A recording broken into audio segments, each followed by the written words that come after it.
Good morning friends. आज के इस वीडियो लेक्चर में हम सीआईएसएफ कांस्टेबल ट्रेड्समैन के एग्ज़ाम के लिए रीजनिंग का एक महत्वपूर्ण प्रैक्टिस सेट आपके साथ डिस्कस करेंगे, जो कि हमारे आने वाले एग्जाम्स के लिए काफ़ी महत्वपूर्ण हैं। सभी क्वेश्चंस आपको हिंदी और इंग्लिश दोनों लैंग्वेज में अपीयर होंगे। इनकी पीडीएफ के लिए आप हमारे टेलीग्राम ग्रुप या फिर व्हाट्सअप ग्रुप को ज्वाइन कर सकते हैं, जिनका लिंक डिस्क्रिप्शन बॉक्स में दिया हुआ है। दोस्तों, इसमें काफ़ी इंपॉर्टेंट और एग्ज़ाम ओरिएंटेड क्वेश्चंस इंक्लूड किए हुए हैं, इसीलिए सेशन को अंत तक देखिए और अधिक से अधिक लाइक कर दीजिए। तो आज का पहला क्वेश्चन है दोस्तों। पहला क्वेश्चन जो है वो नंबर सेट पे बेस्ड है।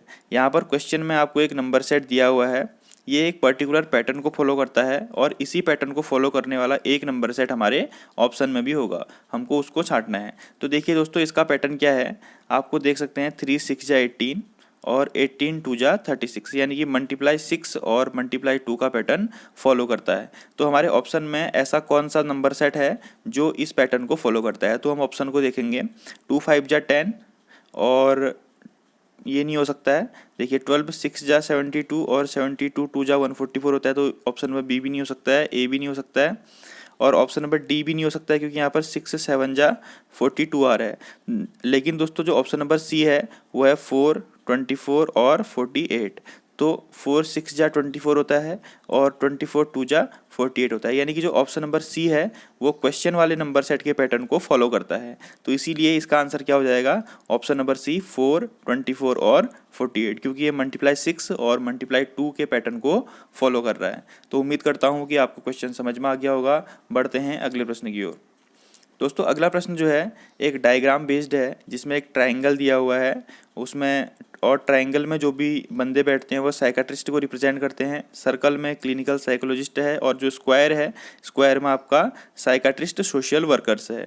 तो आपको क्वेश्चन में पूछा गया है कि in the given figure which letter represent psychiatrist who are clinical psychologist, यानी कि साइकाट्रिस्ट और क्लिनिकल साइकोलॉजिस्ट को तो रिप्रेजेंट करता है, लेकिन साइकाट्रिस्ट सोशल वर्कर को रिप्रेजेंट नहीं करता है। तो ऐसा कौन सा लेटर है जो कि साइकाट्रिस्ट और क्लिनिकल साइकोलॉजिस्ट को रिप्रेजेंट करता है, लेकिन साइकाट्रिस्ट सोशल वर्कर को रिप्रेजेंट नहीं करता है, यानी कि स्क्वायर में नहीं आता है, लेकिन ट्रायंगल और सर्कल दोनों में आता है। दोस्तों, यहाँ पर देखिए जी, जो हमारा जी है वो साइकाट्रिस्ट को भी रिप्रेजेंट कर रहा है और ये अपना क्लिनिकल साइकोलॉजिस्ट को भी रिप्रेजेंट कर रहा है, लेकिन वो स्क्वायर के अंदर नहीं है, यानी कि वो सोशल वर्कर वाला नहीं है। तो इसका आंसर क्या जाएगा, जी।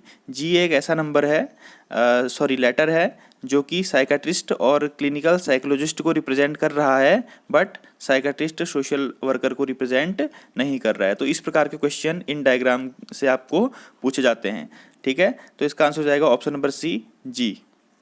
बढ़ते हैं अगले प्रश्न की ओर।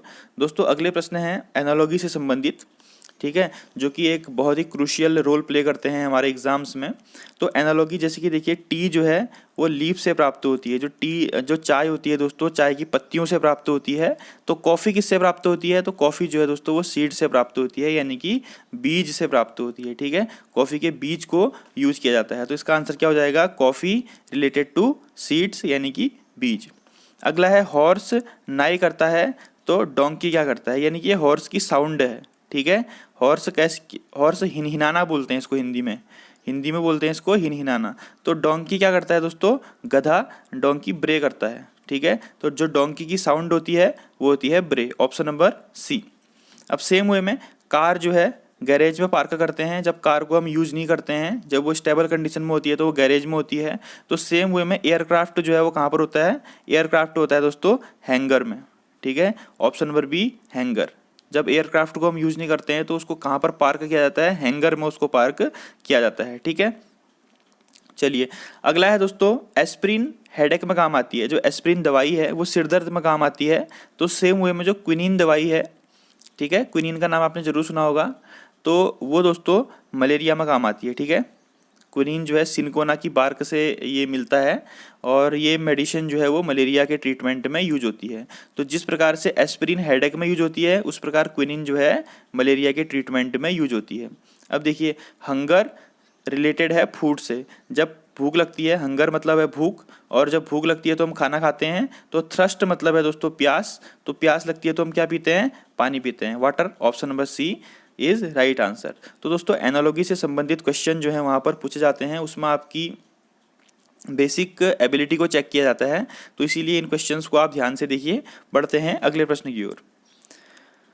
अगले दोस्तों कुछ मिसिंग नंबर हैं, ठीक है, और मिसिंग नंबर तो पूछे जाते हैं। मैंने इनके ऊपर 2-3 सेपरेट वीडियो बनाई हुई हैं, उनका लिंक डिस्क्रिप्शन में दे दूंगा, आप उनको देख लीजिएगा। तो यहाँ पर देखिए सबसे पहला क्या है दोस्तों, 3, 4, 9 और 16 आ रहा है, ठीक है। तो ये एक पर्टिकुलर पैटर्न को फॉलो करते हैं, हम उसी पैटर्न को क्वेश्चन में भी फॉलो कराते हैं, ठीक। तो यहाँ पर देखिए ये क्या हो जाएगा, जब हम इसमें फर्स्ट और थर्ड अंक को जोड़ते हैं, ठीक है, जिसकी हम 9 + 3 करेंगे, कितना हो जाएगा 12, और +4 करेंगे 16, यानी कि तीनों को जोड़ रहे हैं, कुल मिला के इन तीनों डिजिट को जोड़ रहे हैं तो 16 आ रहा है। सेम वे में हम 6 + 5 11, 11 + 25 36, ठीक है। तो 7 + 8 15, अब हम 15 में कितना जोड़ेंगे 64 आ जाए, 15 + x = 64, तो x की वैल्यू क्या आ जाएगा 64 - 15 यानी कि 49। तो दोस्तों यहाँ पर क्या आ जाएगा, जो मिसिंग डेटा है उसकी जगह आ जाएगा ऑप्शन नंबर सी 49। हमको इसमें कुछ नहीं करना है, जो ऊपर की 3 संख्याएं हैं उनको जोड़ देना है, ठीक है, तो हमारा आंसर निकल जाएगा। तो इस पैटर्न को तो आप समझ गए होंगे, काफ़ी ईजी था।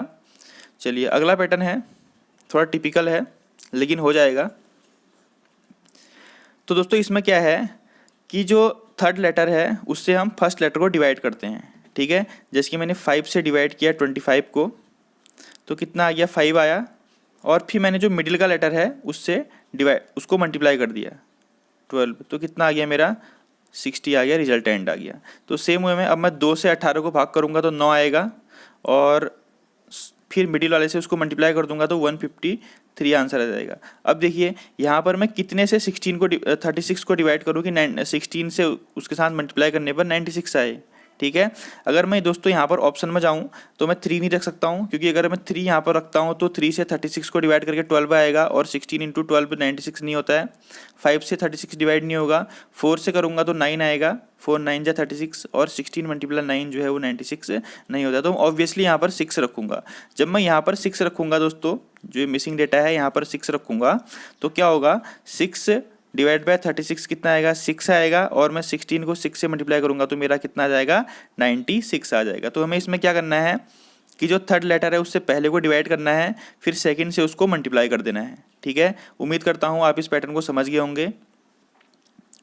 चलिए अगला है, ये भी एक मिसिंग नंबर है और ये भी एक अच्छा पैटर्न है इसका, ठीक है। इसको ध्यान से देखेंगे दोस्तों, 6 11 और 25, फिर 8 6 16, बार 5 और मिसिंग डेटा। इसको हम कैसे करेंगे, देखो 6/2 + 11 × 2 = 25।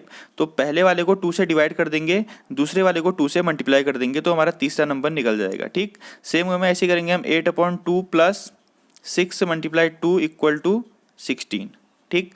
तो ऐसे कीजिए इसमें भी 12/2 + 5 × 2 = कितना आ जाएगा 6, और ये हो जाएगा 10, तो 16 यहाँ पर आंसर आ जाएगा, ठीक है। हमको क्या करना है, पहले वाले को 2 से भाग करना है और दूसरे अंक को 2 से गुणा कर देना है और दोनों को प्लस कर देना है, तो हमारा क्या आ जाएगा तीसरा नंबर निकल जाएगा, ठीक है। देखिए 6/2 3 आ गया, प्लस 11 × 2 22 आ गया, तो 22 + 3 कितना हो जाएगा 25 हो जाएगा।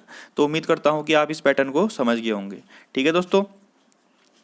चलिए बढ़ते हैं अगले प्रश्न की ओर। अब अगला प्रश्न है दोस्तों, which one of the given responses would be a meaningful order. हमको यहाँ पर कुछ ऑप्शंस दिए हुए हैं, हमको इसको मीनिंगफुल ऑर्डर में सेट करना है, ठीक है। ये क्वेश्चन काफ़ी इंपॉर्टेंट होते हैं, ठीक है।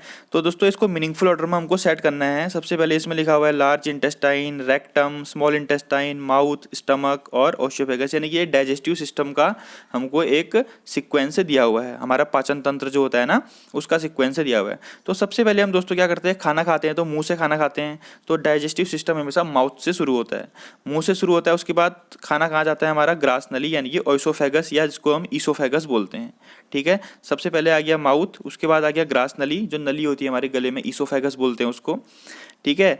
उसके बाद दोस्तों खाना कहाँ जाएगा, फिर पेट में जाएगा, स्टमक में जाएगा, ठीक है।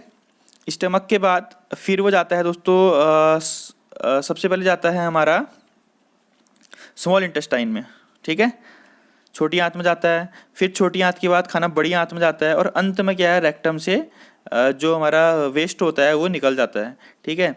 गुदा द्वार बोलते हैं, मलाशय बोलते हैं उसको। तो इसका करेक्ट सीक्वेंस क्या हो जाएगा, माउथ, उसके बाद एसोफेगस, फिर stomach, small intestine, large intestine और रेक्टम। तो 4 6 5 3 1 2, 4 6 5 3 1 2 कहाँ पर है, ऑप्शन नंबर डी। ठीक है, option number D is right answer. तो इस प्रकार से क्वेश्चंस को सीक्वेंस में लगाना भी आपको आना चाहिए। ठीक है, एक सार्थक क्रम में लगाना आना चाहिए दोस्तों, ये काफ़ी इंपॉर्टेंट होता है।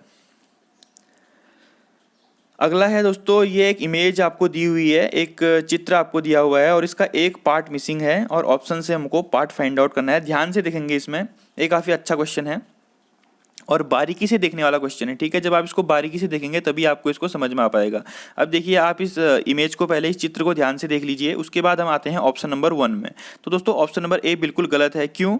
क्योंकि देखिए यहाँ पर इसमें दो गोले हैं। देखिए जी, एक गोला ये है और एक गोला ये है, जहाँ पर मैं पेन लगा रहा हूँ देखिए, एक गोला ये है और एक गोला ये है, लेकिन जो ऑप्शन नंबर 1 है इसमें बाहर वाला गोला नहीं है, सिर्फ अंदर वाला गोला है। ठीक है, तो ये गलत हो जाएगा।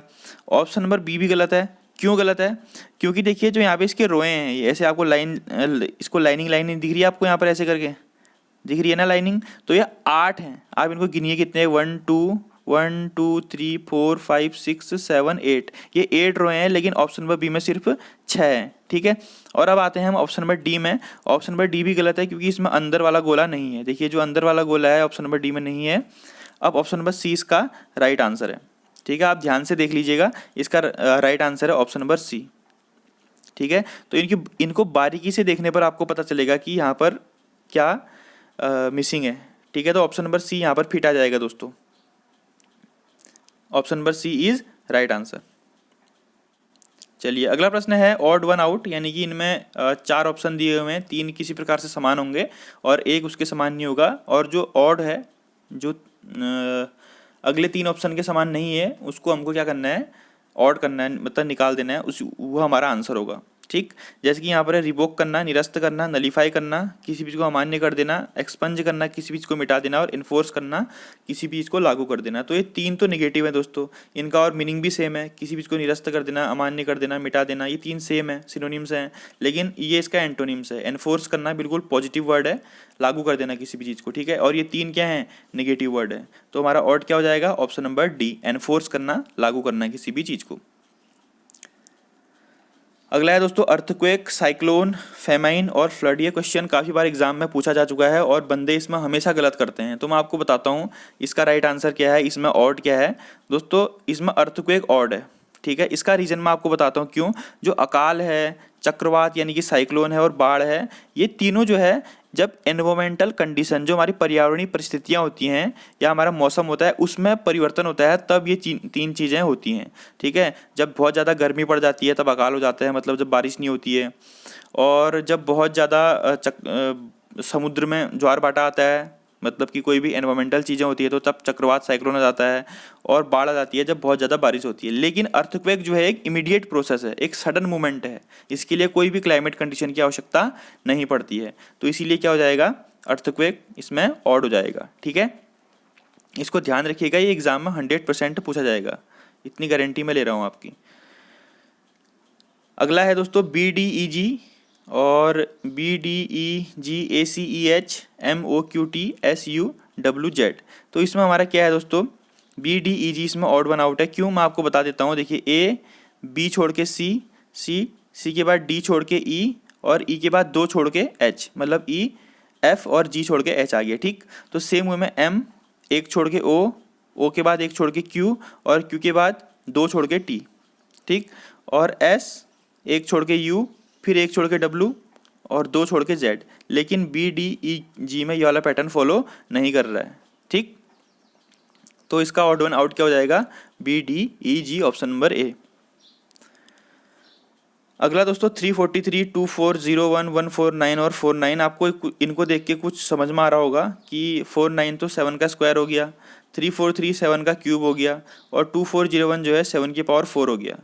तो 149 इसमें ऑड हो जाएगा। ये किसी न किसी प्रकार से 7 की घातांक हैं, लेकिन 149 जो है कोई 7 के उसमें नहीं आता है। तो इसका आंसर क्या हो जाएगा, ऑप्शन नंबर सी। ठीक है, ये 7 की पावर 4 होता है 2401। ठीक है दोस्तों, तो ये भी आप समझ गए होंगे लग रहा है मेरे को। अब ये क्वेश्चन आपके लिए होमवर्क में है, काफ़ी इजी है और अच्छा क्वेश्चन है, एग्ज़ाम में पूछा गया क्वेश्चन है। एक ये वाला क्वेश्चन, इसका स्क्रीनशॉट ले लीजिए, और एक ये वाला क्वेश्चन है डायरेक्शन वाला, ठीक है। इन दोनों का आंसर आप मुझे कमेंट बॉक्स में लिख के बताइए। ये भी बहुत इजी क्वेश्चन है और अच्छा लेवल का क्वेश्चन है, ठीक है ना। तो इन दोनों का जो आंसर है वो मुझे कमेंट बॉक्स में बताइएगा आप लोग। तो थैंक यू दोस्तों, वीडियो को लाइक ज़रूर कर दीजिएगा, और अगर आपको हमारा एफर्ट पसंद आ रहा है, हमारी मेहनत आपको पसंद आ रही है, तो आप भी हमारा सपोर्ट कीजिए, हमें लाइक कीजिए और अधिक से अधिक शेयर कर दीजिए, ताकि और वीडियो में आपके लिए अच्छी अच्छी वीडियो बना सकूँ और मोटिवेट होके। थैंक यू, जय हिंद, जय भारत, आपका दिन शुभ हो।